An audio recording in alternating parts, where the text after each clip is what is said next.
Hotman demam tinggi dan tumbang saat sidang, Rasman kena serangan dari langit. Kondisi kesehatan pengacara kondang Hotman Paris menurun. Karena hal itu, sidang lanjutan kasus pencemaran nama baik di Pengadilan Negeri Jakarta Utara ditunda. Hotman tumbang saat berada di pengadilan hingga dilarikan ke rumah sakit. Lawan Hotman dalam kasus itu, Rasman Arif Nasution mengungkap detik-detik Hotman tumbang saat berada di ruang sidang pada Kamis, tanggal 20 Februari tahun 2025.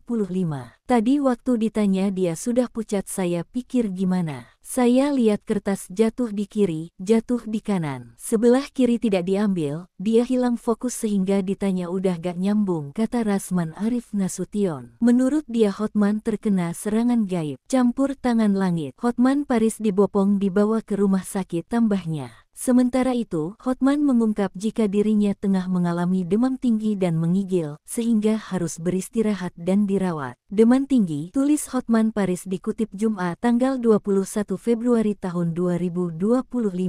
Unggahan Hotman itu mendapat ratusan komentar netizen. Mereka mendoakan untuk kesembuhan Hotman Paris. Bila menilik pernyataan lamanya, ada kekhawatiran soal kesehatan Hotman Paris. Pada tahun lalu, Hotman mengungkapkan bila ia mengidap penyakit serius. Hotman diberitahu oleh seorang ahli terapi holistik mengenai adanya penyumbatan darah di organ hati. Hotman juga diberitahu kemungkinan dirinya menderita katarak. Terapi holistik tersebut dijalani Hotman saat berkunjung ke Thailand pada 2024. Dia kemudian menjalani hidup sehat dan berhenti minum alkohol. Hotman bahkan sempat mengakui dia menjalani serangkaian tes kesehatan termasuk HIV. Hal ini ia ungkapkan di kanal YouTube Melene Ricardo awal 2022 silam.